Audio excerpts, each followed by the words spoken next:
Ladies and gentlemen, boys and girls, sports entertainment enthusiasts of all ages, start your engines, pull up to the pole position, and let's get into the fast lane here on City Predicting as we look at this fall spectacle before the next major stop this year in what truly I think is going to be a very unique Survivor Series. But that being said, we first go through Indianapolis, and we're not making left turns 500 times, but we might make swerves more than we can count in our discussion. Welcome, everybody, to City Predicting WWE FastLane.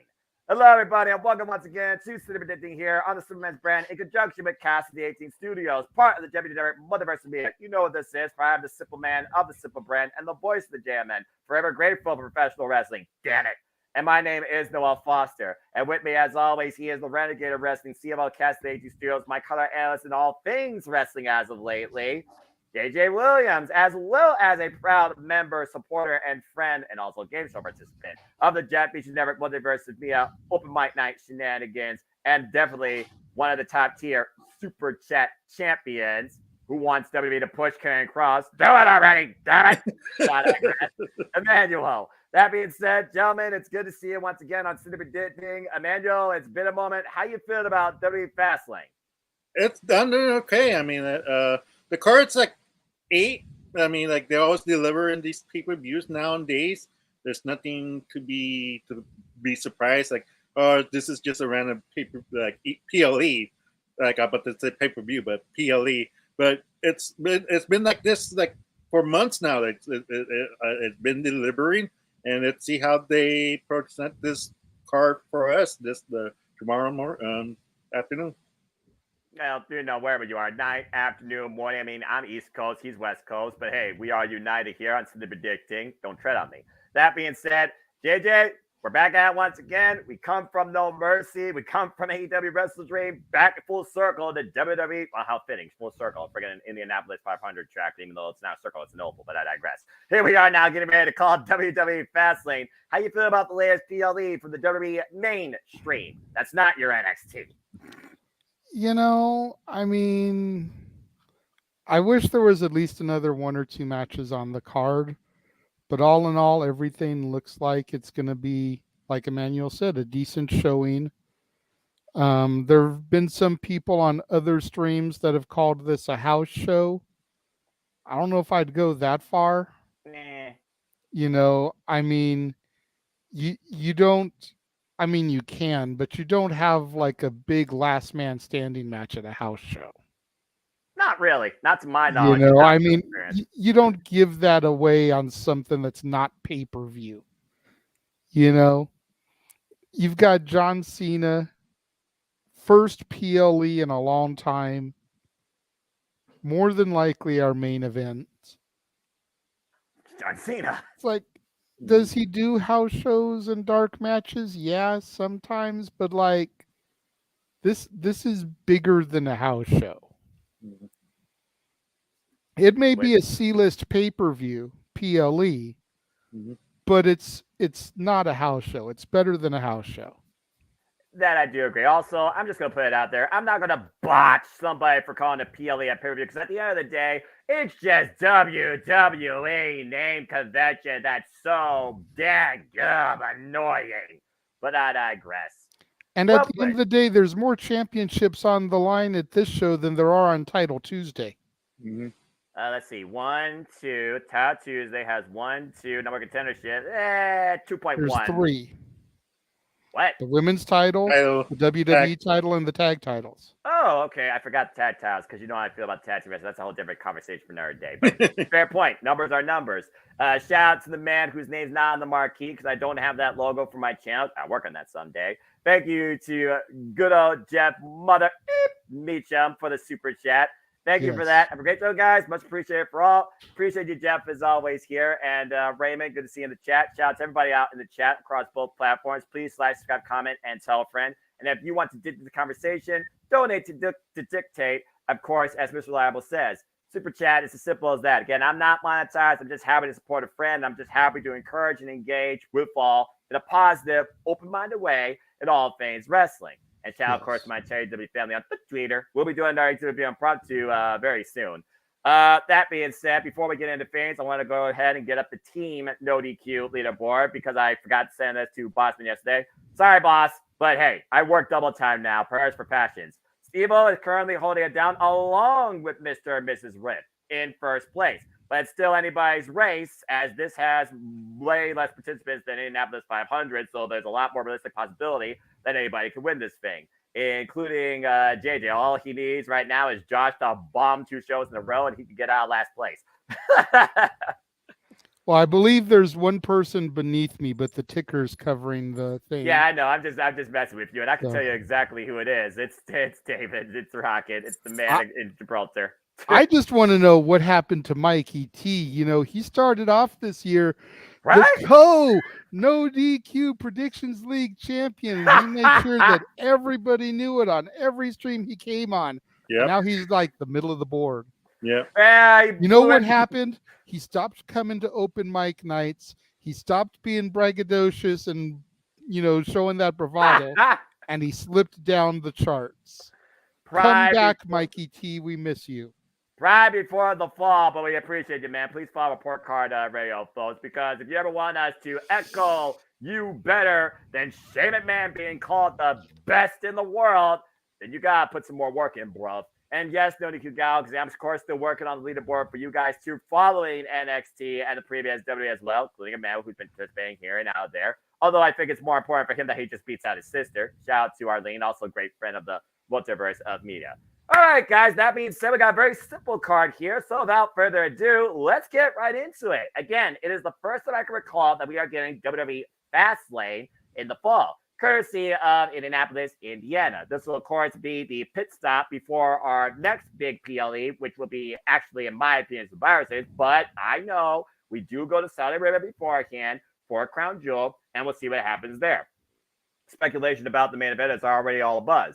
So let's go ahead and get right into it. And as always, on City Predicting, we go round robin style. But with the fact there's not that many matches here, and I'm sure some people might share similar opinions, we're just going to go back and forth and who opens and diatribes. We got 5 matches, and JJ, you're going to kick things off with this first one. And based on what you told me, you very well could be right in what could be the match card order. But I'm going to start with this one because it just feels soft opening for me. Hey, remember WrestleMania 38? Just saying. But let's see what happens here in the continued saga where JD tries to become part of JD. And now we have Cody Rhodes and Jey Uso contending for the WWE Undisputed Tag Team Championships against Finn Balor and Senor Money in the Bank, Damian Priest. Now, the big saga here, besides JD trying to find his way into the Judgment Day, is that he has been fighting on Judgment Day's behalf. And without him, we very well will not have Judgment Day as Tag Team Champions. On the other side of the coin, you have the newest member on the Raw roster, primarily a Raw superstar, but LOL, that Cody Rhodes welcome with open arms, it seems. No love lost, though, with the likes of Kevin Owens and Drew McIntyre, particularly for those that have followed the Bloodline saga. It's weird to see Cody Rhodes in this capacity, but it's not weird to see Jey Uso in this capacity, considering he is probably still, I believe, longest reigning modern era WWE Undisputed Tag Team Champion alongside his brother, who I have a very critical take, and I don't care who would blast his either, bite me, that I will talk about later. Cody Rhodes also former WWE Tag Team Champion alongside his brother, Dustin Rhodes. Tag Team Wrestling runs the Rhodes family. Tag Team Wrestling runs with the Usos. But at this point, Tag Team Wrestling, what is it at this point besides a Hathaway reference waiting to be made when it comes to not the Tag Team Division and these piss-poor Strawberry Cherry Tag Team Championships that still, to me, require a makeover. But that being said, we're talking about our journey to 40. Stay tuned for more on that, folks. Courtesy of Cass Lady Studios. Become a member today. We're talking about the meme of TikTok that became Finish the Story and how we all tirade the fact that it didn't happen at WrestleMania 39 and still will to this day. Is this the way now they're taking Cody Rhodes? Is this the way now they're taking main event Jey Uso after coming this close to beating Roman Reigns? When we thought if no one could do it from Family Legacy, why couldn't Blood? Again, conversation for another day. So that being said, that's a bit of a highlight for you as I kind of kicked things off when it came to the backstory for this match, but I'm not kicking things off with the predictions. JJ, what do you want to say about this tag team title affair? Who do you got leaving with the straps? See, I forget who it was on the no DQ predictions, but one of the panelists made an interesting point here, and they said that it seems interesting that Jey Uso leaves the Bloodline, leaves SmackDown to come to Raw, become main event Jey Uso again, try to become a single star, and his first PLE match on the brand is a tag team title match. Yeah. Like, what's the point? Pete Dunne struck here. There's a couple different ways that this really could go. I mean, obviously, there's two teams, either team could win. But on the one hand, you got the Judgment Day retaining, which that seems like the odds-on favorite. Yeah. But then the other side of the coin is you give the belts to Cody and Jay. Cody is now a tag champion with a member of the Bloodline, the same team that helped keep him from the title at WrestleMania. Yeah. So what does that do to Roman now, where it looks like Cody has got an ally in the family? What does that do to the mental capacity of the tribal chief? And then you've taken the straps off of Balor and Priest to potentially free up for a cash-in later in the evening. Yes. Or, and I think it was Jeff who made this suggestion, you keep the straps on Balor and Priest, still get the cash in, and then Priest surrenders his title to JD, and they do like the Freebird rule.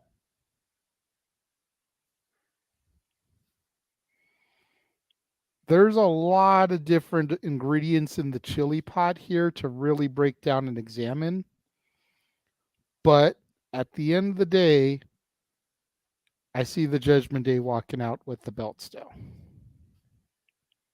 Again, you talked about a lot of cause and effect, and I see where you and Jeff and others, I'm sure, are coming from, and they probably thought about that too. We talked about all the elements. We talked about the history, a little bit of backstory telling. You're talking about maybe some forward storytelling that also coincides with what we've seen already. Emmanuel, I noticed during JJ's diatribe there, but also his booking in both ways, you were tipping the scales in favor of the Judgment Day retaining.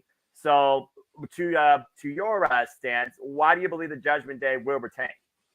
I think JD might be like interfering. Like, I think this is going to be a ruse. Like, you're going to expect Damian Priest get injured. It's not a real injury. We're going to think he's going to get injured. And then that's how JD comes into the match. And he volunteers to be in a tag match.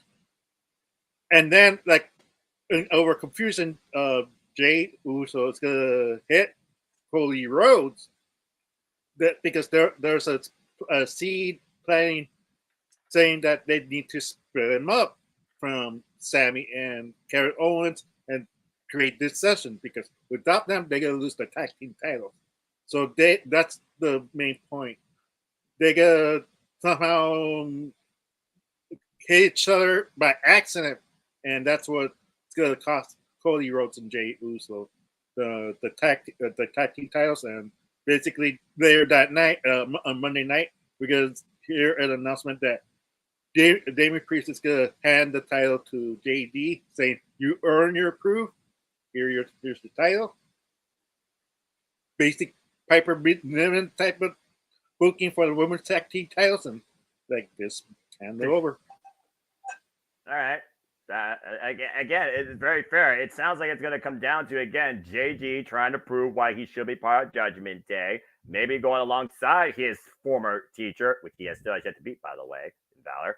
And then you talk about, again, Jey Uso trying to prove that he's turned a new side, but at the end of the day, miscommunication can still exist if you don't know somebody as well as your own brother. Just saying. So again, a lot of possibilities here. And also, does the rest of Judgment Day get involved here? Does Dominic Mysterio, does Rhea Ripley get involved here? Does Kevin Owens or Sami Zayn maybe get involved here and come to Cody Rhodes' aid more particularly than Jey Uso? There's a lot of different dynamics here. So again, I like where both of your minds exactly are. So again, we'll have to wait and see, but there is some unique aspects to say the least. Before I move on here, Josh with the fight, he fully believes that Jimmy Uso is trying to take down the bloodline from the inside out. Well, you're talking about the wrong Uso for now, botch, but that's okay because we are talking about the Usos. At the end of the day, brother screw brother. A story as old as Cain and Abel in the Bible. And good to see you, Mansfield. Appreciate you. And again, folks, please remain hashtag spoiler free as we do here at the WWE Multiverse of Media. No SmackDown spoilers, please. Yes, JJ. I would like to just piggyback one thing on the SmackDown spoilers. Go ahead. The only SmackDown spoiler I want to see in the chat room is if they make another match while we are on the air. That is fair. That is absolutely fair. Because that way we can predict it live on the air. I agree. So nothing else. No other spoilers. And don't sit here in the chat room trying to tell me that somebody is going to be at FastLane and there's no WWE press release stating that. Seeing is believing. Simple as that. At the end of the day, Brian Alvarez, Dave Meltzer, and Sean Ross Sapp are not the be-all, end-alls. And the last I checked, the Holy Bible had no books of Meltzer, Sapp, or Alvarez. They are not the gospel. All right. Let me see a WWE press release stating that bitch will be at FastLane. I'll believe you. Until then, rumors are rumors. Can I get an amen? Oh, my brother, testify, if you will. Amen. All right. Well, on that note, Emmanuel, we're going to let you kick things off with this, which could be a very unique, I would say, identity change.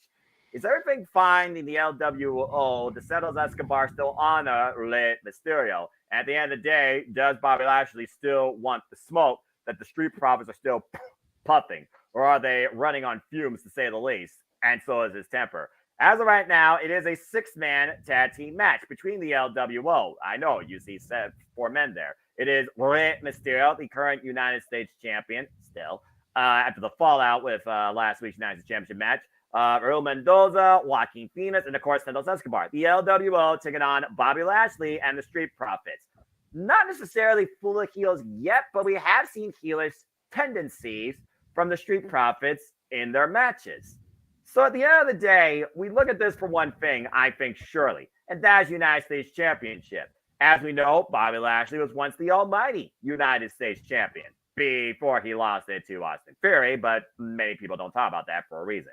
And also, he then lost to this friggin' Rollins after Brock Lesnar bombarded him and nearly broke his arm in friggin' Brooklyn last year at the Barclays Center.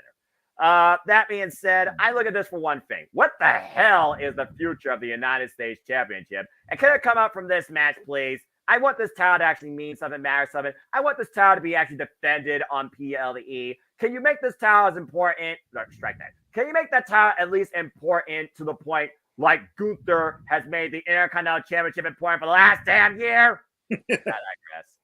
Anyway, Emmanuel, your thoughts on this 6-man tag? Do you have Bobby Lashley and the Street Profits or the LWO winning, led by the United States champion, Rey Mysterio? Yeah, Bobby Lashley and the Street Profits are going to win this, basically. We're all expecting that, like, Rey Mysterio and the LWO slowly crumbling as well. Like, I don't know what's with Triple H and his kinks with, trying to split up this tag team groups. Like it's the LWO might be splitting up. The Judgment Day might be splitting up. The Bloodline might be splitting up. Like, I don't know. What are you talking about? Yeah, I know, but it like they're already there for right now. But it's one of those things like we're like it's getting irritating at this point. But I see Santos Escobar basically keep throwing Rey Mysterio in the Royal Rumble time or maybe WrestleMania time, but that's a different story. because this might be prolonging their split because they're not going to use the Hawking Wilder and I forget the other guy's name. Raul Mendoza. Those, yeah, that's how forgettable they are. They're not being used. They gain no fan reaction. If they were part of the LWO, they've probably been released as well. Sadly, and that's my opinion. But they would have been released by now too, because they have no reaction, like serious abuses. They're just out there. So I don't like.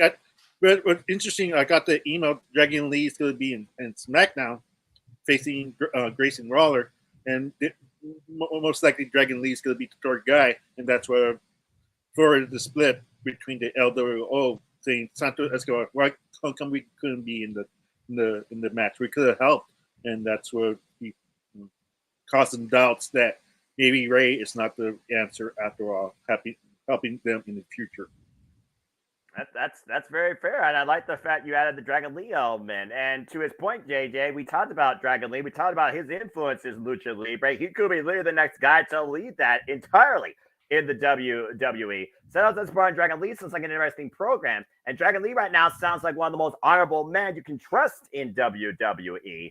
But again, Santos Escobar, this is the guy that led him might like go to NXT, the faction Legado del Fantasma, and they ran roughshod heel all over the place. It's one of those things where, again, honor can only take you so far, except maybe the pay window. And I do think something has to give eventually in the LWO. So that being said, JJ, what's your thoughts on this six-man tag? And is it more so that we're looking forward to developing the LWO out of this match, or could something develop finally out of Bobby Lashley and the Street Profits? Maybe Bobby Lashley versus Montez Ford one-on-one program? Well, I definitely think we're going to see something develop on the LWO side of things. The million-dollar question is which three men are in this match? Exactly. You know, Emmanuel pointed out that Dragon Lee is going to be on SmackDown tonight, but botch, it's not against Grayson Waller, it's against Austin Theory, Mr. A-Town Down. Still A-Town Down Under, one half of them, but you are... So is it going to be Santos, Ray, and Cruz? Santos, Ray, and Joaquin? Santos, Ray, and Dragon Lee? So you got two constants, it seems, so far. Or the last option that seems to be off people's radar is that there was a certain member of the LWO that made his debut at Backlash in Puerto Rico. Carlito! He signed a deal and hasn't been worked into the program yet. He's always been a Raw guy, though. Not always. Okay, he more when over. Him and Cena were fighting over the U.S. title, that was all SmackDown. That's fair. That's fair. I'll give you that. That's fair. Could it be Santos, Ray, and Carlito making his return?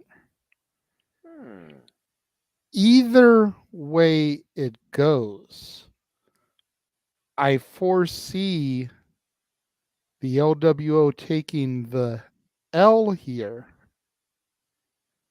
putting Lashley and the Profits over, and possibly Santos beginning his heel turn. Maybe not immediate trigger pull tonight, but if Ray or Cruz or Joaquin or Dragon Lee take the fall, then it's like, hey, we've tried to do this shit your way long enough, and we keep taking L's.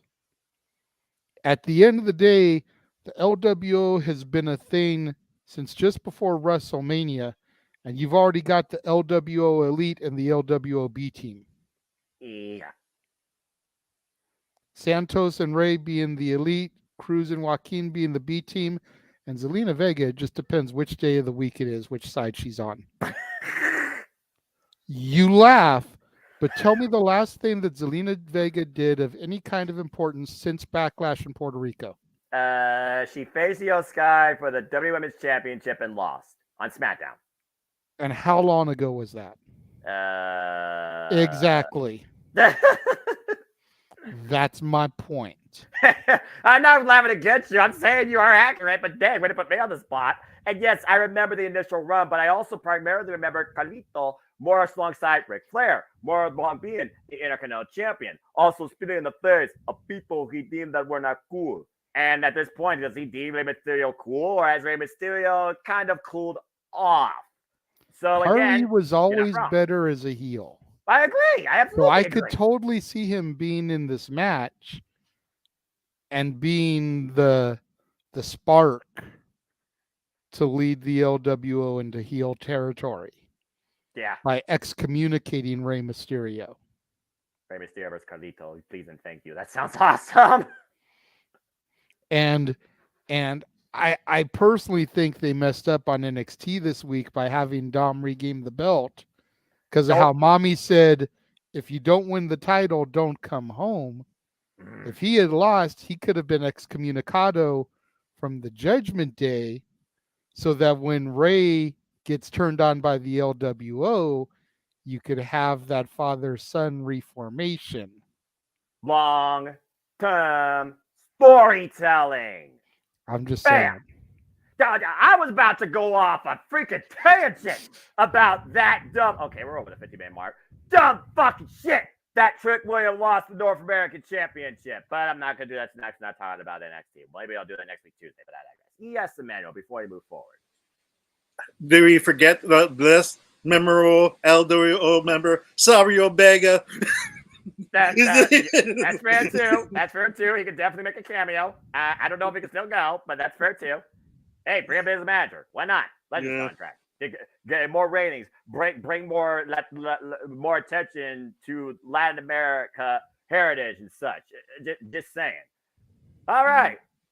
Again, for a card that seems on paper underwhelming, there's a lot of longer term storytelling built in it, and that could come out of it. And that's the type of perspective everybody, casual, hardcore, not tribalist, fuck you, need to go into the show for. Just saying. Talking about, an honorable morale, maybe a code of honor. How about the fighting warrior spirit, the code and honor of Bushido that we demonstrated for the last 4 years, particularly with the freaking cracked backed up Seth freaking Rollins. Because here we go one more time. And what I have to imagine is the trilogy in this whole title fusion. It has to be a definitive ending to this opponent's chances. It doesn't get more definitive, JJ, than Last Man Standing.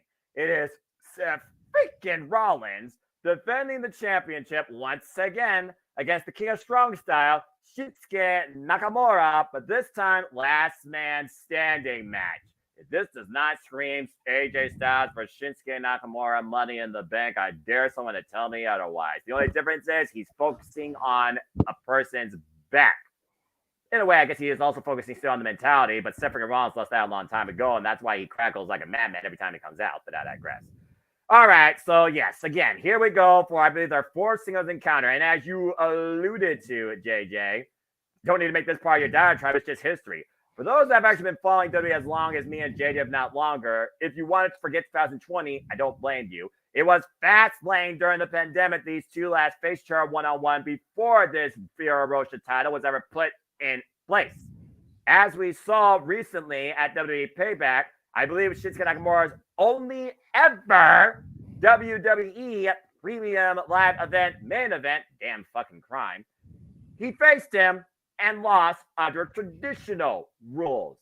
But for some freaking reason, Seth freaking Rollins cannot get Shinsuke Nakamura literally off his back, verbally. So here we stand. And now we're going to see once and for all who could shut the other up and keep the other down for the 10 count. At this point, the one question you really got to think about, WWE enthusiasts, does Shinsuke Nakamura ever become a world champion in WWE? Or do we continue to run the course with Monday Night Rollins as long as his back lets him stand, even in agony? JJ, the floor is yours. How do we end this? Let's just call it what it is. Really singles trilogy.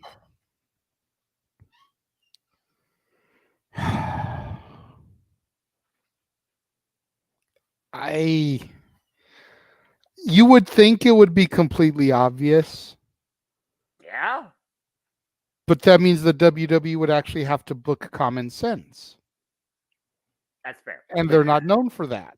No, they aren't. Because you would figure that they've got to pull this trigger on the Shinsuke heel character if it's going to make any kind of difference to us in the long term. Right. So by that logic, Shinsuke should win the championship. Right. But Shinsuke winning the belt wouldn't make sense for a cash-in. Not tonight. Not this show. No. Whereas Seth, if he retained, somehow, some way, some miracle in a last man standing match, with the documented back issues that have been brought to light by Shinsuke Nakamura during this feud. And Seth himself, for that matter, that actually acknowledged it's damn true. What's Damian Priest's finisher? The South from Heaven. Yes. Which is a bump on what part of your body? Last time I checked, that is your full spine. So Seth somehow squeaks it out in a last man standing match. South from Heaven 1, 2, 3. Damian Priest leaves finally the WWE World Heavyweight Champion, and Judgment Day truly has all the real key gold on Monday Night Raw at this point. And Shinsuke just goes to catering. I don't know, man. Like, again, it seems like it should be so easy. Right? But it's not. I'm going to say Seth retains. All right. And I know the bonus point is going to be for the cash-in. Yes. I'm going to have to get back to you on that one. I'll get back to you before the end of the stream, but because I'm really racking my brain about it. Because, again, common sense would say Seth retains and he cashes in, but that puts a lot of faith in WWE to book via common sense. And does Seth Rollins have common sense to Brando and to Josh's points and to your aftermath point that King Mike also agrees with? You even said yourself, on paper, with who's on the card, you would not think this would close the show. But what's bigger? The 16-time world champion in a tag team match or a Money in the Bank cash-in for the WWE World Heavyweight Championship? Just saying. And you might as well rename Payback Judgment Day because Judgment Day ran the board. That being said, Emmanuel, do you have anything to add? And do you have, by any sort of miracle, Seth freaking Rollins walking out of the building on his own power, still holding the title? Yes, he is, sadly. I mean, I like Nakamura's on program right now. It reminds me of an anime. It's basically an animated Yakuza faction type of feel he was doing. Like he's he's dressing up elegantly and and he doesn't care who he hurts. He just focuses on one thing, and that's the world title. But like he needs a faction for that. Like it's sad to say. I mean, like the subtitles is brilliant. It works. They need to do that for Asuka and Io and Kairi Sane once she gets called up, because I feel like if those four unite as a faction, the sky's the limit. But sadly, like it should have been a submission match, not a last man standing match, because I could just see Seth Rollins stopping Nakamura twice. That's the 10, and that would be the match. But then like what's the point of WWE telling us the story of Seth Rollins back? Like why wouldn't Shinsuke do a submission match? Because like that takes out this curb stuff completely out of the match. But it's obviously the WWE knows that they don't want Seth to lose, so it's pretty obvious that Seth is going to regain it, and I think Damian Priest is going to catch in and like top to heaven, one, two, and maybe Seth kicks out, and then one more time, and that does it, because he can't kick out a two because it's back. He's been in the war with Shinsuke like through the whole match. It's known fact that like I think that man standing matches, like just the more catch-ins opportunities, like if I'm not mistaken. There's definitely more opportunity, but it's opportunity to actually capitalize on them. Not really. But my knowledge. I don't know that where's the stat of that, but I think like Seth will win it. Like Seth will win it, but there, minutes later, Damian cashes in and wins the title. You both suck. Damn it. I keep saying that Damian Priest is going to cash in before the end of the year. And according to Vic Joseph, as we called it NXT No Mercy together, Vic Joseph even said, JJ, the last stop in WWE's PLE 2023 is literally deadline. That means technically, if my philosophy is going to come true, he has to cash either here, at Crown Jewel, or Survivor Series if he's going to do it on the bigger stage. But we've also seen in the past cash-ins on Monday Night Raw, on Friday Night SmackDown. We haven't seen a cash-in in NXT, but I don't know if Seth freaking Rollins is going to defend that championship anytime again on NXT to that matter. Right. Yeah, yes, Emmanuel. Just one more thing. Like, WWE been hammering the Judgment Day, holding all the titles, and Damian Priest with the briefcase. That's the visuals they're trying to tell you in the end of the night of FastLane. Them all having the titles, reigning Raw, as they always planned. It just sounds like more and more and more. This might be literally the fast lane to Damian Priest finally winning his first WWE World Heavyweight Championship. And again, at this point, does Seth freaking Rollins need to continue to carry this title? You even said in its genesis, JJ, when the title was first established, it needed a long champion to establish it. They established on the face of Monday Night Raw, Seth freaking Rollins. He's held it since freaking May. I don't know about you, but I think at this point, 5 months, just about, is a pretty good genesis or setting bar for this title that continues the legacy, of course, of the big gold belt. So at this point, even with, again, this PLE has to mean something. Clearly, come on. It has to mean something, I would think. I do think the bigger moment to come out of the show would be if Damian Priest is cashed in. So I think I'm actually going to say, yes. I think I'm going to say that he does cash in. I think we are going to have a new champion. I'm going to say that separate retains, but I think Damian Priest leaves at the end with the belts. If not here, I don't know when. And now I let JJ think as we continue our way down memory. Again, a lot on paper. A lot more than just the graphics illustrate here, folks. Believe it or not. And that's what City Predicting is all about, too. All right. Well, Jeff isn't here, but I'm sure he gave his fair diatribe last night on No DQ's prediction panel. Go check that out, folks. I haven't checked out yet at that time because I've been working double time for passion, but I digress.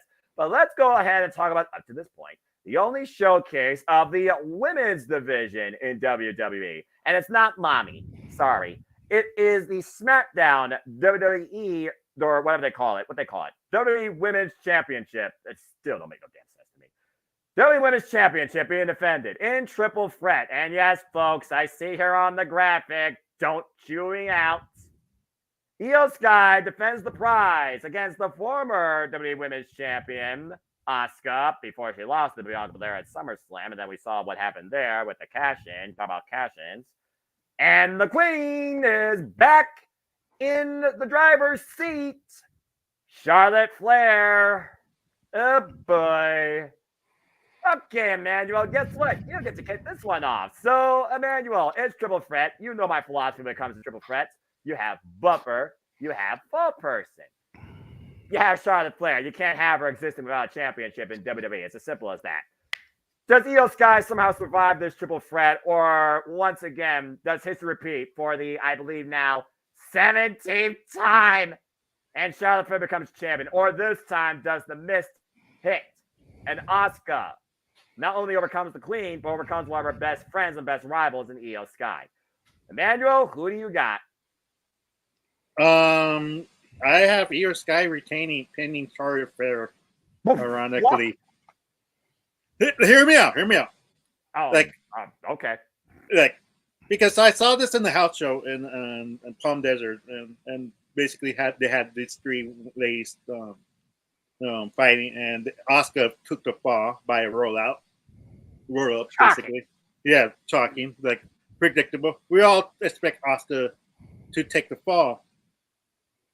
For me, I hope it's Charlotte Flair. It'll mean more for Io Sky's reign, because let's face facts. Like, her reign is not that as memorable. It's not like she needs that defining moment to break away from being a standard average woman champion.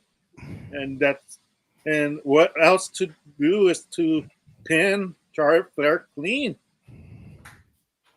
It's a triple threat match. Like it's more odds for the champion to regain the title, and it will keep Io as strong. And that'll create Charlotte into more madness, trying to get her gold back. That she saying it's not my fault. Asuka spit the mist in my eye, and that took me out of the game. I want another rematch, because that's her logic. She can't live without the title, because right now WWE's playing without Charlotte having the title, and we don't need Charlotte again with the championship holding in FastLane, leaving as champion. As typical, because we're so trained WWE Vince booking, Charlotte has to be in the WrestleMania main card, but it doesn't need to be, because let's face it, Bianca versus Charlotte Flair sells by itself. It doesn't need a WWE Women's Championship. I agree. So for me, it makes more sense. Don't give her the title yet. Wait till next year, maybe 2 years from now, because she needs to have an identity besides the championship. Well, I definitely agree with that final sentence. I think JJ and a lot of people that are WWE fans agree with that very last sentence.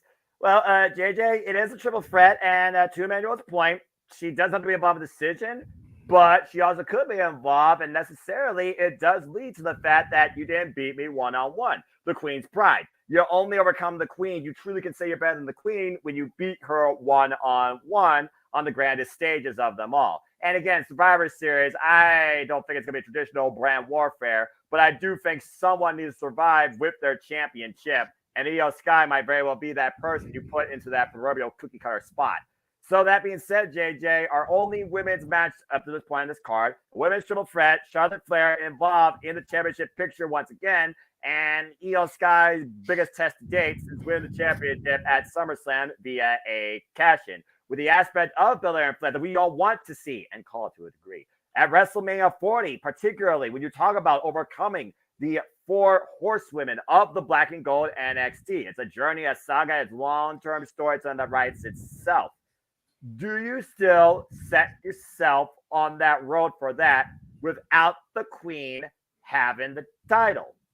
Or is it just a never-ending story and history repeats itself? So, JJ, what's your thoughts on this? Charlotte Flair wins. Oh, God!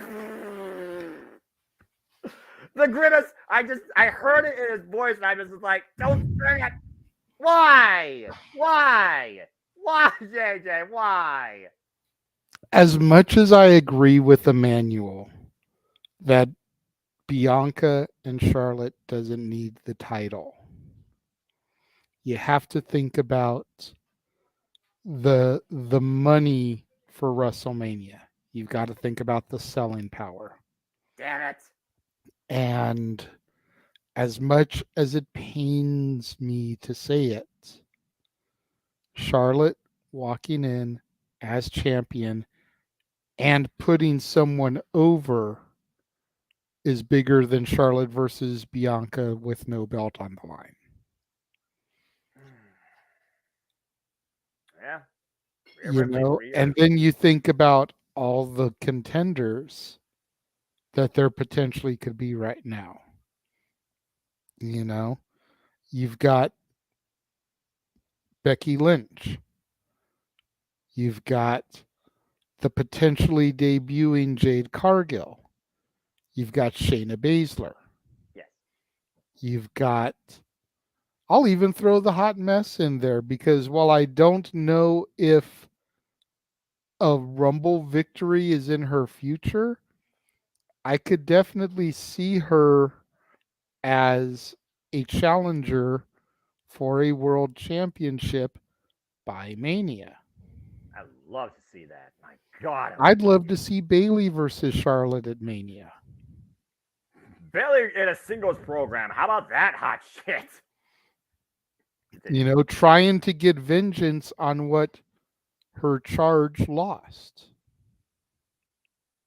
Oh, that's true. And a triple threat damage control could be in Io Sky's corner.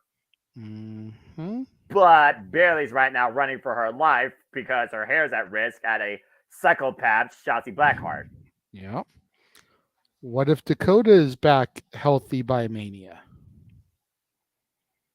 Been wondering when she's going to be able to actually compete again, and then been a while. And then you figure the Rumble, it could be someone switching brands. What about a call up from your NXT? What about a call up from my NXT? What if Jade isn't the only debut the first half of next year and we have a certain virtuosa in the Rumble? Long may she reign. I got thoughts about her Bound for Glory direction that I'll save for City predicting on that day. But anyway, continue. Purrazzo versus Flair at Mania? Stop it, JJ. Stop it. Stop it. You're tempting me to try and get to Philadelphia. Stop it. I'm just saying. You're not wrong, but these are matches that will sell and make money. And make a superstar at that, too. Yeah. I don't think it would be Jade Charlotte at Mania. Let me just nip that in the bud right now. Charlotte is the final boss. Yeah, she's not the first stop. There's no way they're feeding Jade and Charlotte out of the gate. There's no way. Because at the end of the day, you either kill Charlotte by having Jade beat her, and everything you've built with Charlotte is destroyed, much to my joy, but they wouldn't do that.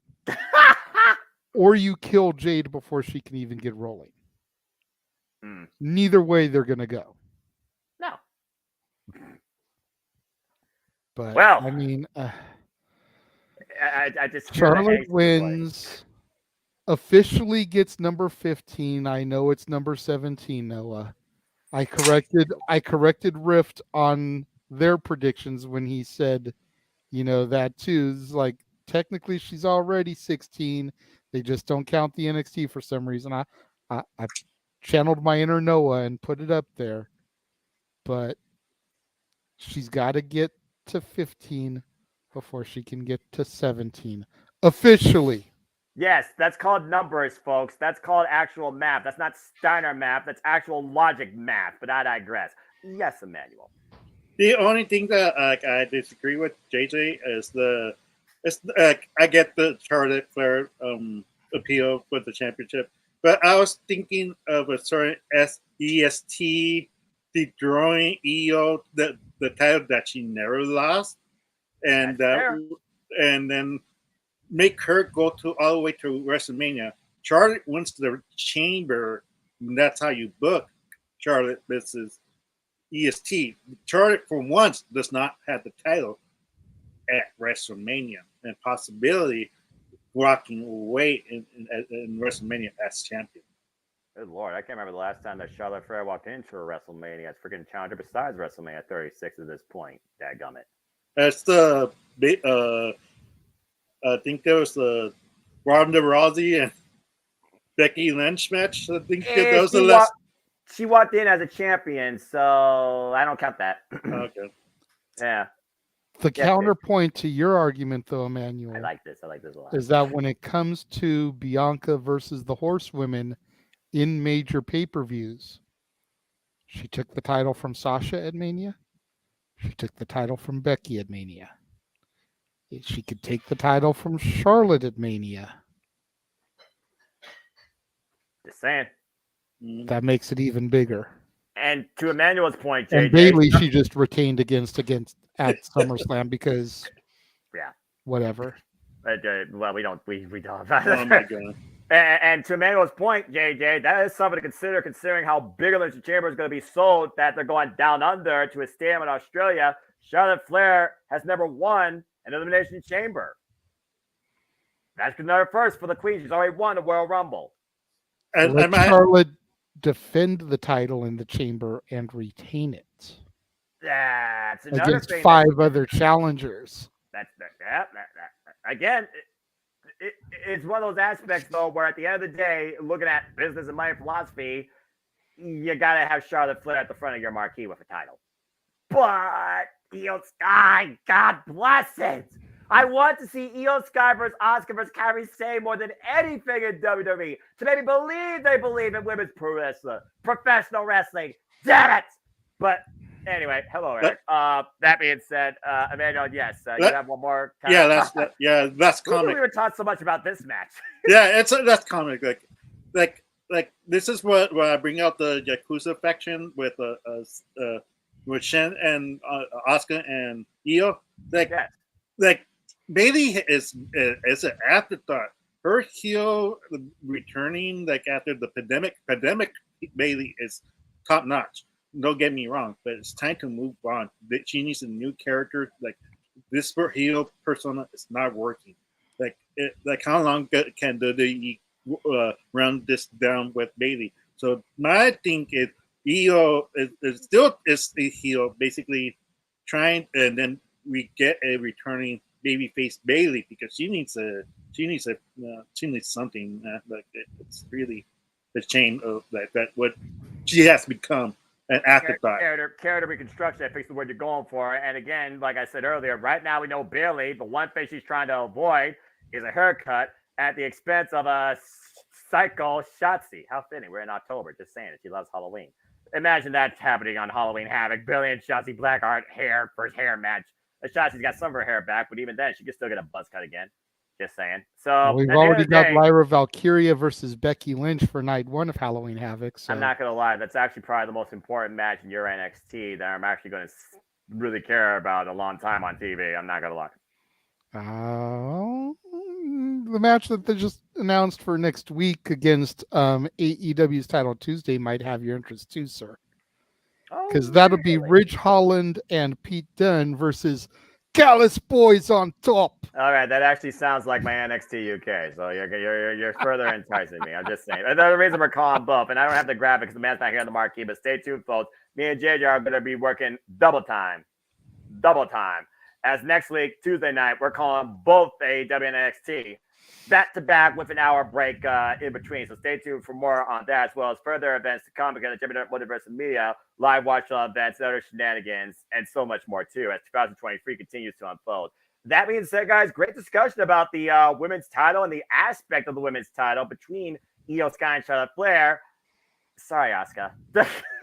That being said, hope everybody's enjoying the conversation. Please like, subscribe, comment, and tell a friend. And if you want to dictate the conversation, Super Chat, Cascading Studios, donate to dictate. Super Chat is as simple as that. I'm not monetized, but I'm happy to support a friend. Also, again, if there has been more matches announced for FastLane, please let us know also in the comments. Besides that, please remain #spoiler free. But without further ado, we've had a lot of great talk, a lot of great discussion. Let's proverbially here change gears and talk about our final lap in what really based on name power and longer term big main event money booking, even that crown jewel, that being said alone, discussion wise too. Let's go ahead and talk about what might as well be the main event. And JJ, you lead off because acknowledge this very unique tag team situation.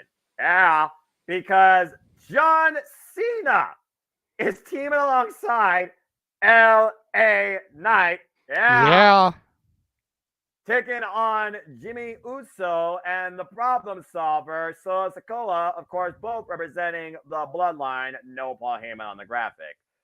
Okay, let's just go ahead and peel back on this match, shall we? First off, I'm just going to put it out there right now. Jimmy Uso, you are the biggest fucking hypocrite ever. Not only were you the one that instigated this freaking super kick and turned your back on Roman Reigns to try and become something bigger and failed miserably at it, you betrayed your brother who was a bigger star than you, and you know it. You didn't do it for him. You did it for yourself. And now you're trying to act like you're the highest thing on SmackDown when you're not. But I digress. Anyway, He did it for Rikishi. He did it for Rikishi, who did it for The Rock. Yeah, but which one of those three? Guess what? Both those stars are bigger than Jimmy Uso. There, I said it. That being said, Jimmy Uso, Sikoa, they're representing the bloodline. They're representing Roman Reigns at the end of the day. And with speculation galore on the Crown Jewel main event, you got John Cena in the driver's seat, an LA Knight riding shotgun. Not a bad seat, though, considering you're with a guy that's also a motorhead because he loves vehicles, too. This is the same guy that drove a freaking Ford Mustang through a stained glass window WrestleMania 23, one of my favorite WrestleMania events of all time. But I digress. Okay, JJ, like I said, this is the main event. I'm not going to peel the onion back on this, even though onions have layers. There's a reason why I give the main event to people, like I said. So take it away, your thoughts that got us to this. Your thoughts you think that are going to unfold during this. And your thoughts on what you think is after this for all four men. Does the bloodline stand strong? Will you acknowledge their dominance in WWE? Or, like Jimmy Uso's blindness to his own envy, will he not see John Cena surpass him and realize, I fucked up? Your thoughts on this tag team match? Well, ever since earlier this year, the foundation of the bloodline has been steadily cracking. Yep. And crumbling. And what's weird is I feel like this is the easiest match on the show to call. You know, Cena and LA Knight are going to win. Yeah. You're not going to job Cena out on his first PLE in God knows how long. Since Mania, I think. Where he put over Mr. A-Town down. We don't talk about that differently for reasons, but I digress. Continue. You're not going to job out LA Knight, who's on the push of the year. No. Arguably one of the top contenders to win the Rumble next year. You put down Jimmy and Solo. You have Jimmy take the fall because he's the one who's pretty much strong-armed himself back into the bloodline. And you've got to figure that come next week on SmackDown, 1 week from tonight, we will probably see the return of the tribal chief. Because we've got to start building for his match at Crown Jewel. That is his next set match. So you've got to have him come back the night, the SmackDown after the PLE, so we can start that push to the match that is rumored to be Roman versus Cena. 2 years later. And I was about to lay this out to you, but then Emmanuel popped in and we got a little bit sidetracked. Well, talk to us. Take this for what it's worth because it's just a hypothetical. It's fan fiction, if you will. It's not even rumor. All right. A fan in a group that I am in wrote this as the potential result to Crown Jewel.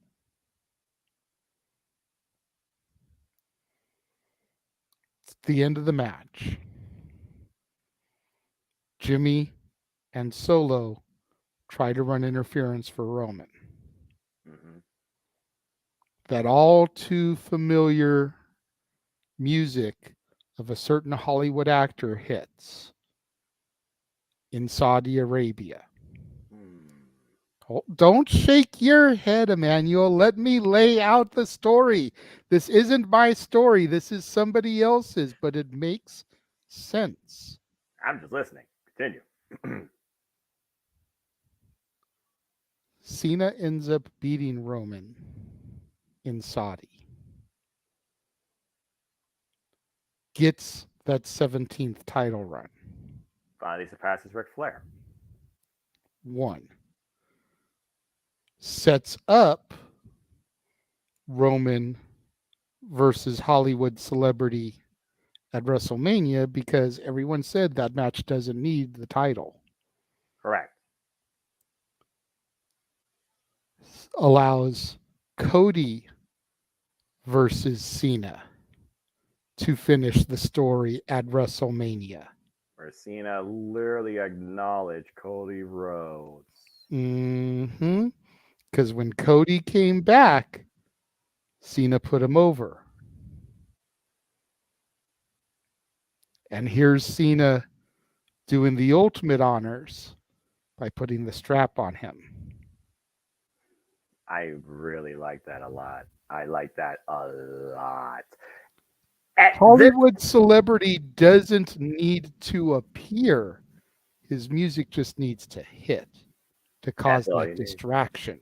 That's all you need. You know, it's funny. We haven't heard from Roman Reigns regarding the fact that The Rock showed up on his show, SmackDown, just randomly, but got a bigger pop than Roman Reigns ever got in the history of his career. Just saying. Sorry, but facts are facts. Continue. So if all of that happens, if all of that is possible, however highly unlikely in all likelihood it may be, as the Boss Man Rift would say. Hi, Aaron.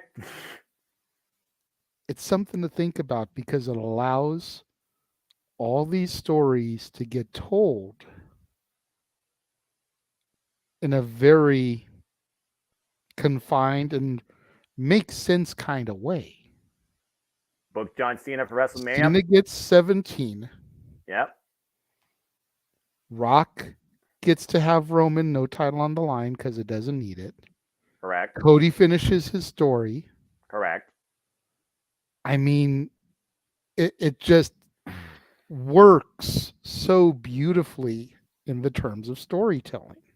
It really does, especially when, again, what did I say with our call at Money in the Bank, JJ? Roman Reigns is mortal. Jey Uso pinned the tribal chief. At this point, pinning Roman for the title for Cody doesn't mean jack shit when he wasn't the first one to actually pin the tribal chief, especially the grandest stage of them all.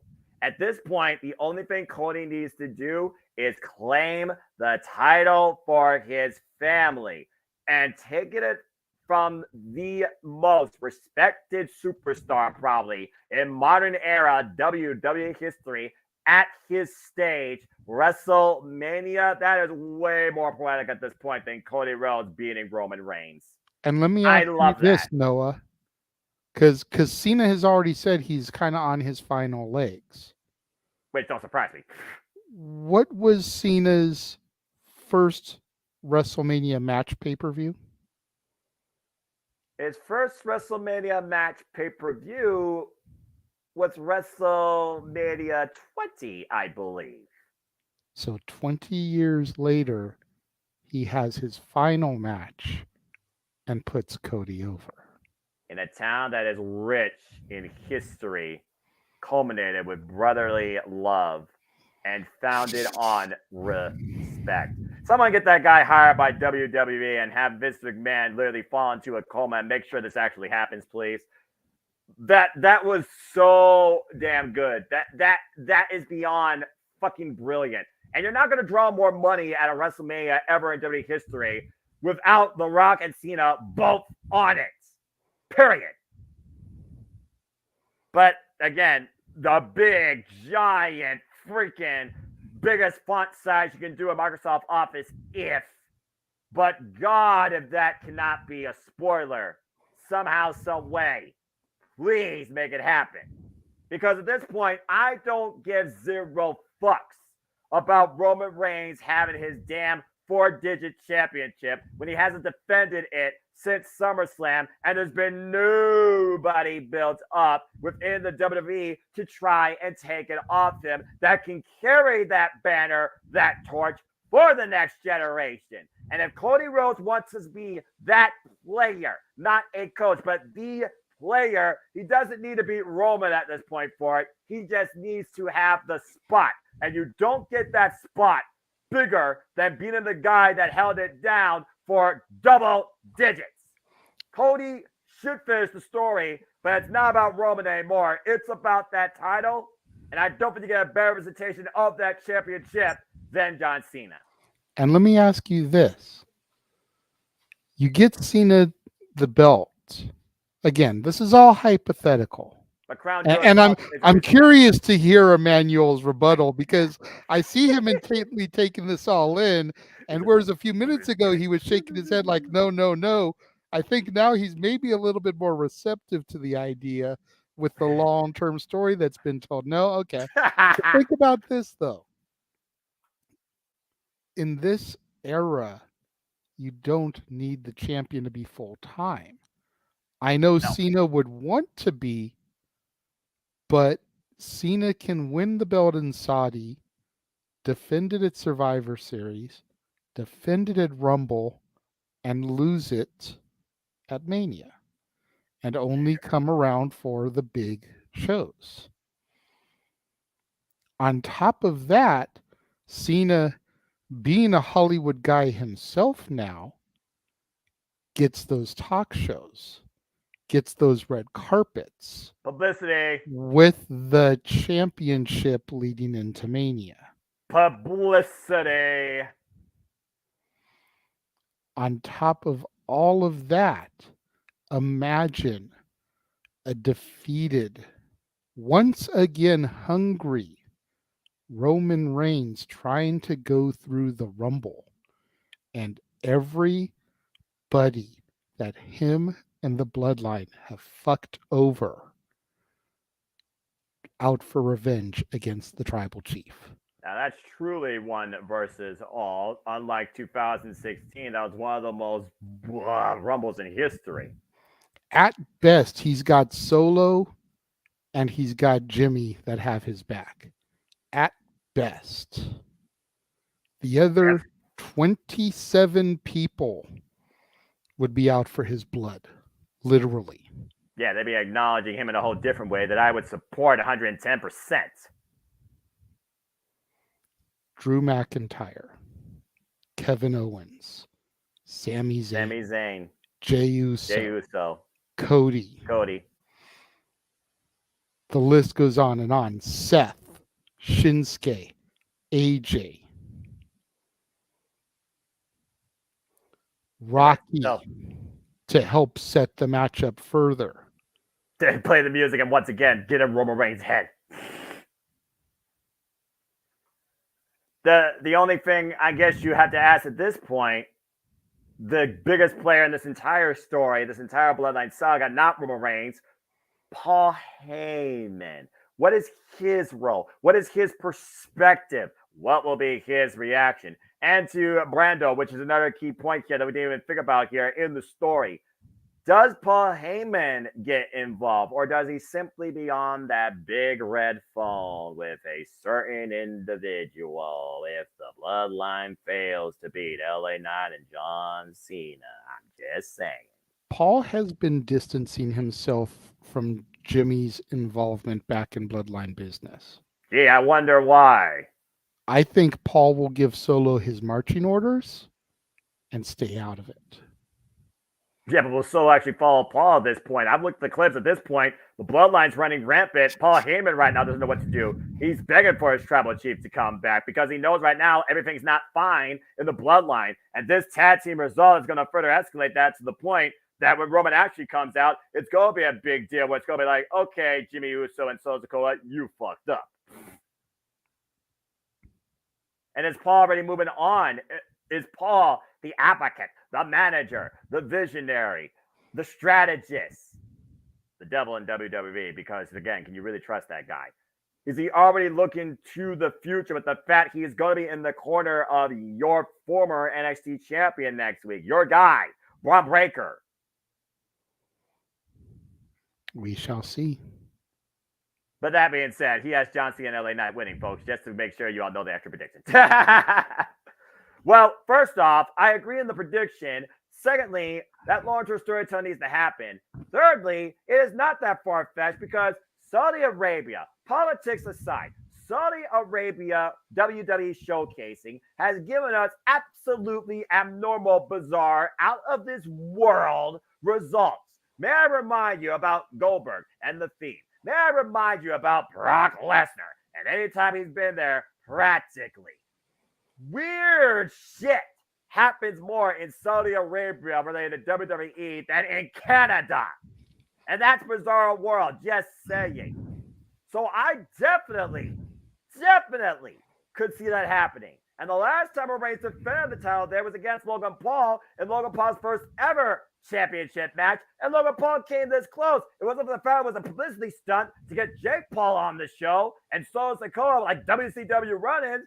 Logan Paul could have been the guy because Logan Paul is a bigger star than Roman Reigns because he's more mainstream. And let's not rule this part out. Hollywood is still on strike. Yes, and the Saudi prince got a shit ton of money to pay for Rocky. I would say he's kind of more money probably than Elon Musk, and that's a scary thing. God help us. I'm curious to hear Emmanuel's rebuttal now because he's been quiet for quite a while. Well, again, I have a feeling this is going to turn into a bait like the women's title match. Hey, you know so what? I'm curious to hear what he's got to say. That's what CBD is all about. And again, I'm loving this conversation. I'm sure the people are too, because now people are thinking, that shit could actually happen, and I would actually be okay with it. And there's probably some people that are actually wanting Roman Reigns to drop the damn titles to begin with. Except this guy. This guy wants Karrion Kross to be pushed, and yet he doesn't want Roman Reigns to lose his spot. The fuck? All right, Emmanuel, you're on the bubble, man. Your thoughts on this match, your thoughts on that booking, your thoughts on the future of the WWE Undisputed Universal Championship, and John Cena maybe becoming a bearer of it. Floor is yours. And this tag match. Yeah, because I don't like John Cena, the character. It's a known fact. Like, ever since his debut, Thugonomics, You Can't See Me era, the army, the whole thing. I get it. I get the whole thing, but I don't like the character. Right. The wrestler I respect because once he did the TLC with Edge and knowing the history with Edge, like how he got injured and all his body sacrifice, it deserves praise, and that's much a praise of John Cena I can give John Cena. You praised him for Unforgiven 2006. Yes. Anyways, right. Talking about the match.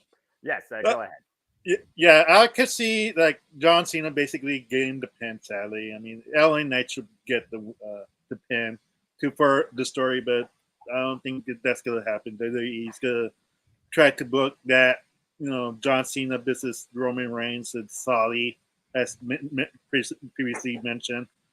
And I don't want to see Cena breaking Ric Flair's record, but if it has to be anybody, I guess it has to be Cena. I don't care. Like I don't want Charlotte Flair to break it near. So there was like, okay, like I'd rather see them both, all three of them, the 16 title, and that'll be it. Like I don't want that. And records are made to be broken. Just saying. Yeah.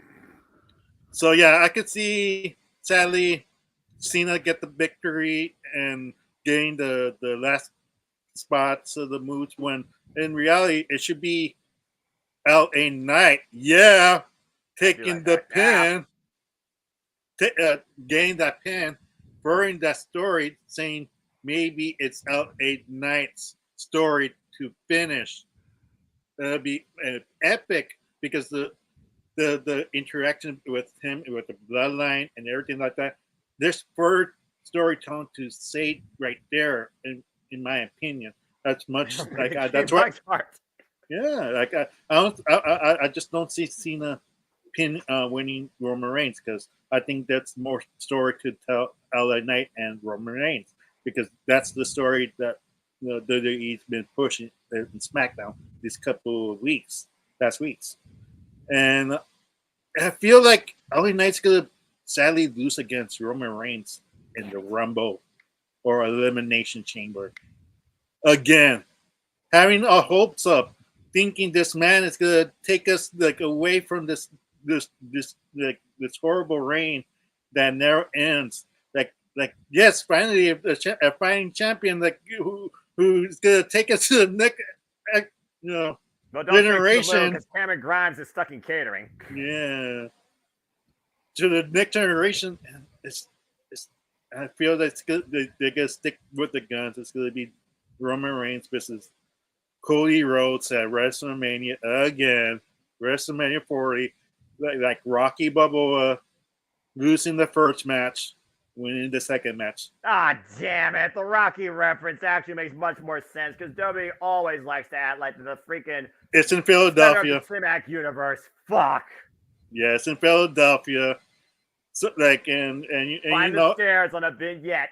Freaking Cody Rhodes comes in, not to his theme. He comes out to the Rocky theme. Yeah, for all we know, we're gonna see Solo Sikoa turn on Roman Reigns in WrestleMania. We're gonna see almost the same thing as WrestleMania 39. We see the Solo Sikoa come in. We think he's gonna Samoan Spike Cody Rhodes one last time, like the repeat of last year, and we're like, no, not again. And that Samoan Spike to Roman Reigns. Cody Rhodes hits his finisher. 1, 2, 3 to end WrestleMania 40. That way, Roman Reigns gets his hiatus, gets the rematch, loses again, then he focused, who cost me in the match? So it's going make that program for SummerSlam. Interesting idea of Solo Sikoa being the one to pull the trigger versus Paul Heyman. Like I said, the end of the Godfather's in the boat. It's just one of those things though, where at this point, I think Roman Reigns' grip on the freaking titles has ran its course 110% over. All right. Yeah. They got the merch with 1,000. You're not making it 1,500. You're not making it 2,000. God forbid. And at this point, if you're going to try and make Cody Rhodes more than a TikTok meme where he doesn't have to finish the story, give him the reins and let's see what he can do as the face of WWE. And then you got LA Knight, like you said, and Solo Sikoa. You're talking about two superstars right there that could really define the future of WWE. And Paul Heyman's looking at the future and Braun Breaker. So I kind of get what you're saying too, Emmanuel. But again, the thing about this is there is a lot of potential in the storytelling. It just comes down to the execution. And right now, it sounds like this very tag match, to JJ's point, being the biggest, most obvious thing on this card, is the opening chapter to whatever this next story is going to be in what could finally be the downfall of the tribal chief. Well, yep. I kind of ask, and I like some of Emmanuel's storytelling there, but why can't Solo be the one to put Roman down against The Rock instead? If you're trying to make it a family affair. That being said, again, also 2 nights. Do you do Roman versus Rock Night 1, or do you do Roman versus Rock Night 2? Because at the end of the day, is the biggest story of WrestleMania 40 not Cody winning, but Roman Reigns losing everything? And to King Mike with the third inning comment, you don't have to be in the lead throughout the entire game. No, you don't. You Even can lose the title, fall behind in runs, and then still come back to win the game. What if the long-term goal is to make Roman that babyface that they always wanted? But when they tried to force feed it down our throats, we rebelled against it. Big time. He's been this over-the-top tribal chief heel, cool heel. Granted, a lot of people still liked him. But he's been this over-the-top heel for most of this run.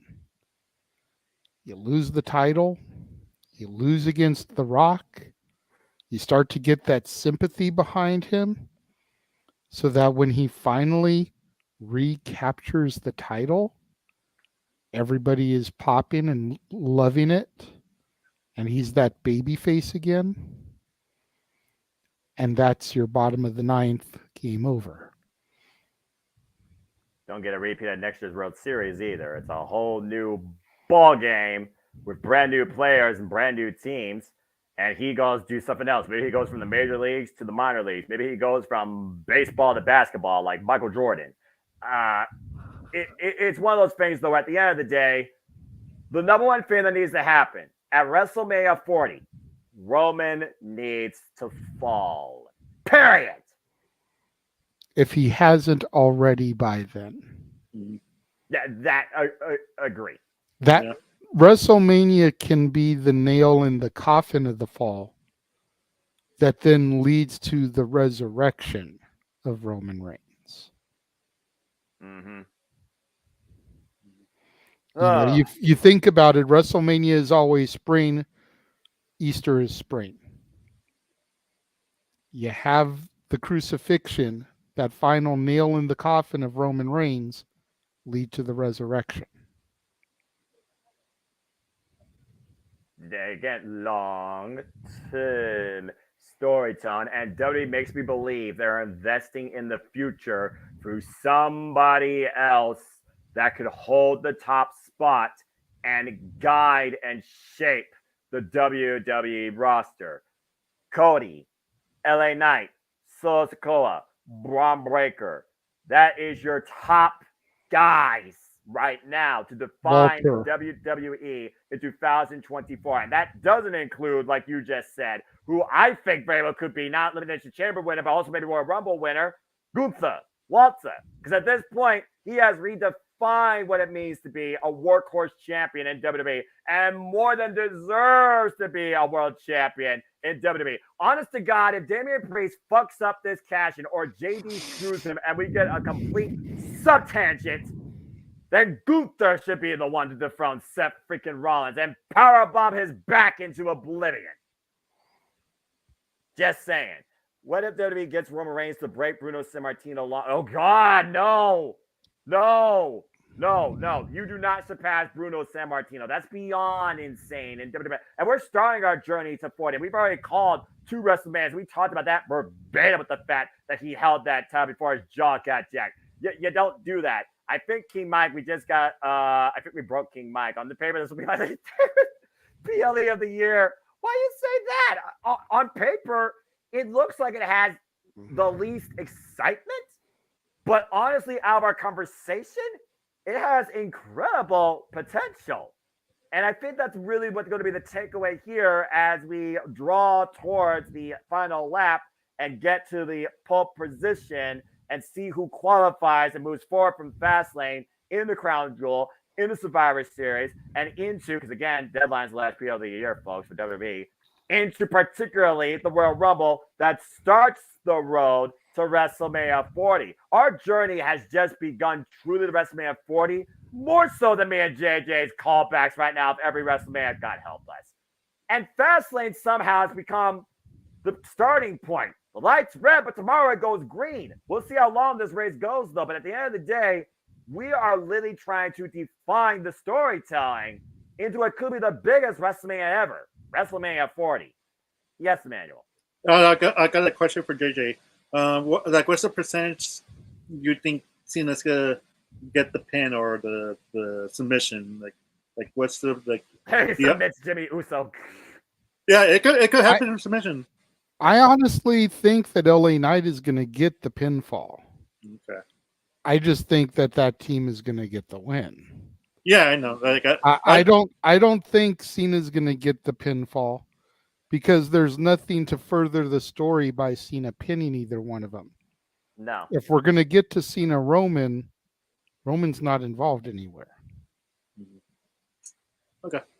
Behind the scenes, and like I said, you hear the ire of the Tribal Chief come next week, Friday Night SmackDown, and we truly see what is acknowledged and maybe discouraged and maybe exiled or taken care of. But I do think Jimmy eats the fall. I agree. Because Jimmy Uso at the end of the day is the biggest hypocrite. Karma's a bitch. He deserves his just desserts. He deserves a freaking receipt. He deserves fucking me over at SummerSlam. Ironically, both Usos are going to lose on this pay-per-view in our predictions, if you think about it. Yeah. Jimmy and Jay losing their and they're separate. That makes sense. It just adds more to Roman Reigns' ego about, oh yeah, you guys think that you could take my spot. You guys think that you could surpass me. Where you both now? Yeah. But Jimmy Uso's going to be the blunt of Roman Reigns' punishment because he's the guy trying to get back in good graces, and he failed his opening test. Solo! Enough said. And I think enough said here on a incredible conversation, a very light PLE, but a very engaging dose of City Predicting. So again, folks, what are your predictions, your thoughts, your aspirations, your expectations with WWE FastLane? Do you think this is going to be more than meets the eye? Are you going to give this show the green light? Or are you still proceeding with caution and just coasting behind the pacer card until you see what is on the other side? We'd love to hear your thoughts, the comments down below. We thank you all for tuning in once again. We're live or on demand. We bid you all now a fine adieu. Enjoy the rest of SmackDown and enjoy me and JJ's coverage of Fastlane. Come tomorrow night, courage of Jeffrey Generic multiverse of me at live watch events too. Before we conclude, Emmanuel, been a pleasure. I know you need a Bush carrying cross, but again, highly unlikely in all likelihood. But that being said, anything you want to plug promote, where can we find you? Yeah, it's basically Emmanuel Dominguez, like from Facebook, EDM7324 at Instagram, or the Threads instead of that's like I replaced that. Yeah, I replaced that from the X Twitter because I quit Twitter and their nonsense. So I don't blame you. To be fair, I don't blame you. Yeah, Poor X deserves so much better. Yes. The reason why I said Karrion Kross needs to be pushed because if you see the NXT version, he was more dominant. He didn't need Scarlett to win matches. Conversation. That's a super chat conversation for another day. Unless JJ gets super chat before we bid. No, I can make that conversation on open mic night, but anyway, third topic. Yeah, Looking forward to it. Yeah. All right. Appreciate it, Emmanuel. Well, JJ, we finally can relax this Friday evening, but you and I got a fun weekend ahead. But that being said, anything you want to plug on, of course, where people can find you, I always got you covered, brother. Well, you can find me on Instagram, the Renegade JJ Williams, on the Twix, as Jeff likes to call it, at ROWJJ Williams, on YouTube, Casa D18 Studios. Those of you that are watching live right now on the channel, thank you very much. To those that super chatted earlier, thank you very much. You can always join the members only section of the Casa D18 Studio channel with exclusive content. I know I've slacked a little bit in September.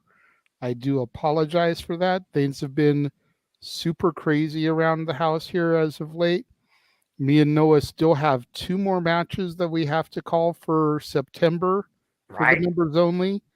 We have to call the Mind Games match between Shawn Michaels and Mankind for the WWF title. We still have to call the Unbreakable match between Christopher Daniels, AJ Styles, and Samoa Joe for the X Division Championship. And for October, me and Noah are calling the Halloween Havoc match between Eddie Guerrero and Rey Mysterio for the Cruiserweight title in WCW. Damn it. So all that stuff is coming in the members only section soon, hopefully. We've got the road to WrestleMania 40. As Noah mentioned, we've been going into the lab when we can, filming our watch-along coverage. 1 and 2 are canned. Need to get in the studio and do 3 next. And as soon as we get an opportunity, we'll figure it out. Unfortunately, Noah's job has him working on Monday for Indigenous Peoples Day, the day formerly known as Columbus Day.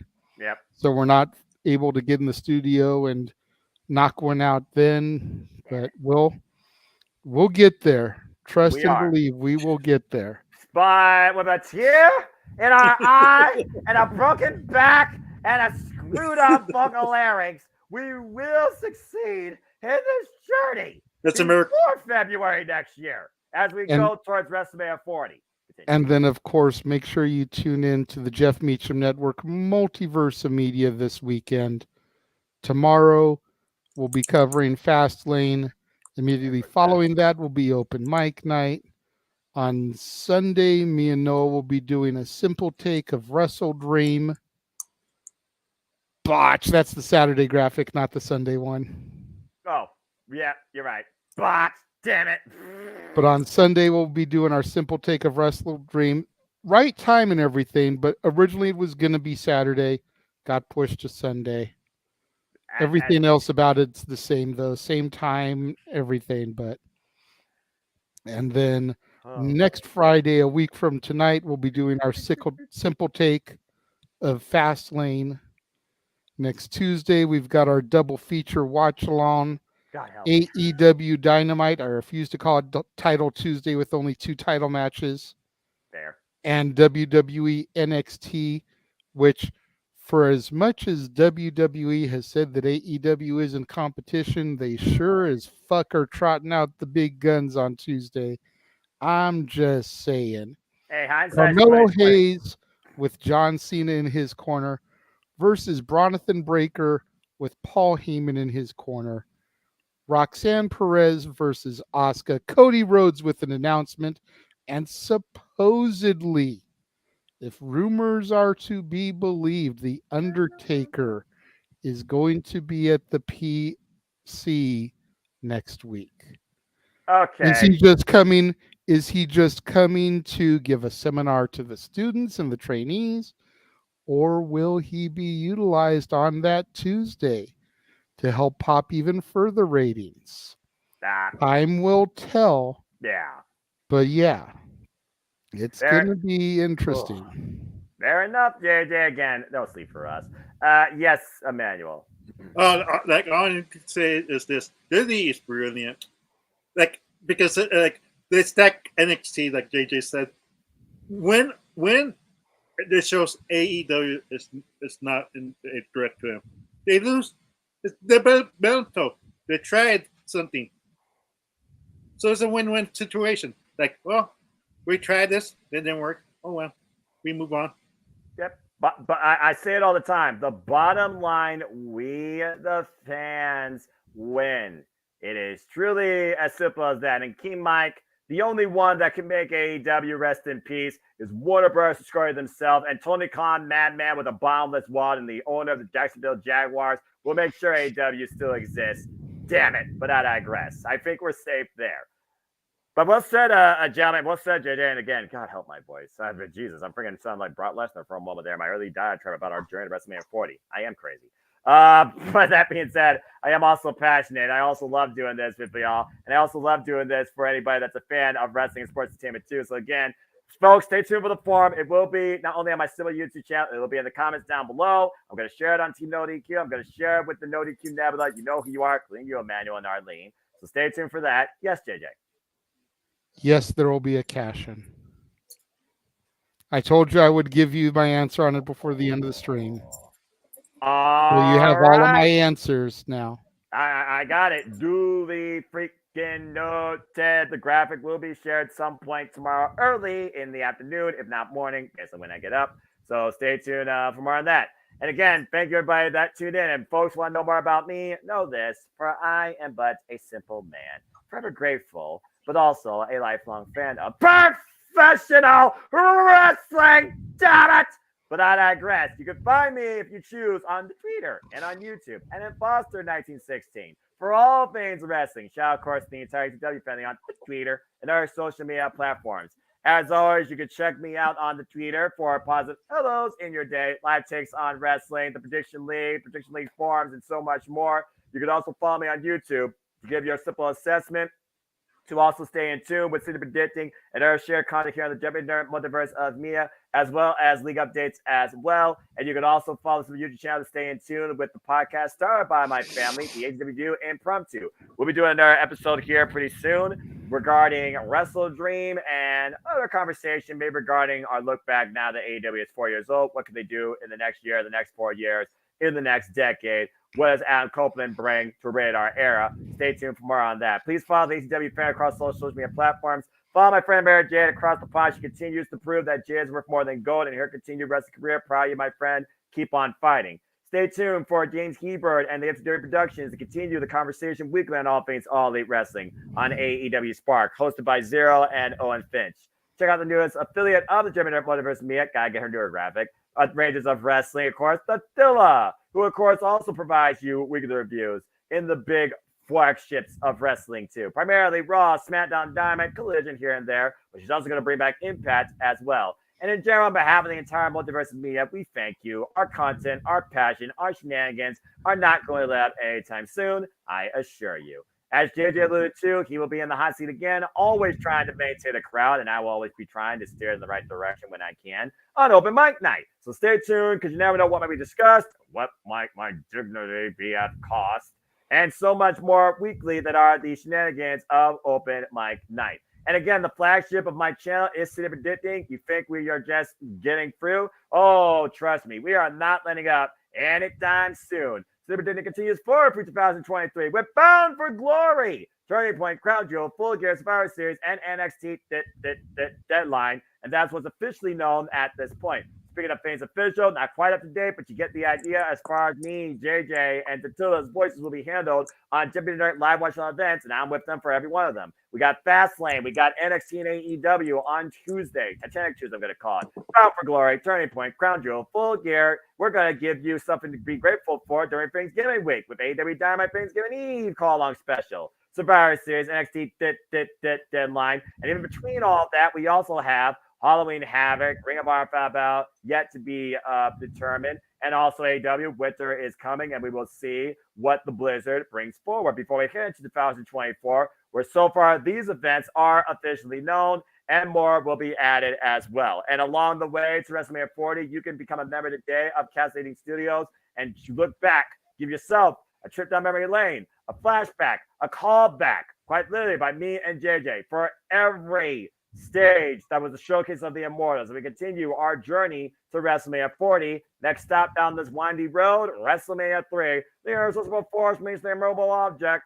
and that is what's coming up in the near future, and so much more across my simple brand and the Cascading Studios collaboration and the Jeffy Generic Multiverse of Media too. But as always, I'd like to conclude, there are no winners, there are no losers, there are no betters. Just fans with this passion we all share, as no new matches have been announced. Nice job, WWE. But at the end of the day, folks, support one another, respect each other, protect your mentality too. My God, there's so much more than this in your freaking life. Treasure your families and just enjoy life and enjoy professional wrestling. It truly is as simple as that. But with that being said, thank you once again so much for tuning in. Please like, subscribe, comment, tell a friend, give my friend here a super chat, super sticker. Emmanuel, we always appreciate you, appreciate Arlene, appreciate everybody that's always supported us and definitely supported the dads. Not always on wrestling, sometimes on wrestling. Great manager special, by the way. I tune in a little bit for that. And I assure you, folks, our content, our passion, our creativity is not going to be anytime soon, as this month will mark my 5-year anniversary in YouTube content creativity and this community as well. And I thank you all for the ride, and it's not letting up anytime soon. But congratulations, brother. And it's been, I never thought I'd see myself in this. I never thought I'd see myself do a video on YouTube, to say the least. And really quickly, before we get off the air here and you completely wrap up, although it was yesterday, happy birthday to my brother from another mother. Stat Boy Mike had his birthday yesterday. Hey! Shout out to Stat Boy Mike. Stat Boy, always appreciate you. Go get the stats at the sports bar. And also, of course, check out some positivity with your fellow barkeep there. Of course, Dory Lou. Brando, appreciate you. Appreciate you all in the chat. And apparently, just a safe word from Meltzer of Multiverse regarding the 6-man tag. Breaking news. Apparently, the LWO versus the Almighty now Street Profits, Kristen, will be with Rey and Santos Escobar and a mystery unnamed partner of the NWO taking on the Street Profits and Bobby Lashley. At the end of the day, it's still a 6-man tag, and I still believe that they want the smoke. I'm going with Bobby Lashley and the Street Profits. So there you go. Thank you for that, Meltzer. And now we tune in back to our regularly scheduled program. Follow the Meltzer of the Multiverse as always across social medias. I'm sure he's going to be in trouble, but I'm sure he's also going to bring a fun, joyous, sometimes young boy level conversation to Open Mic Night. Appreciate you, my friend. I still, again, acknowledge you as the future of some form of wrestling discussion back at, ironically enough, FastLane 2019, and I don't regret it. Appreciate you. And I appreciate all of you, but I think now we'll bid you all a fine adieu. So until tomorrow night, where me and JJ are back here in the virtual commentary chairs, not the Spanish announce table, calling WWE FastLane and seeing what transpires and what it leads to for Crown Jewel Survivor Series and possibly WrestleMania 42. Thank you all for tuning in. Make a positive impact in life and have a good night. We are just fans at the end of the day of all things wrestling. Guys, buckle up, fasten your seatbelts, get ready for the light to go green as we finally pull in tomorrow to WWE FastLane. Have a good night, folks. Montage Noah. Fair enough. Maybe we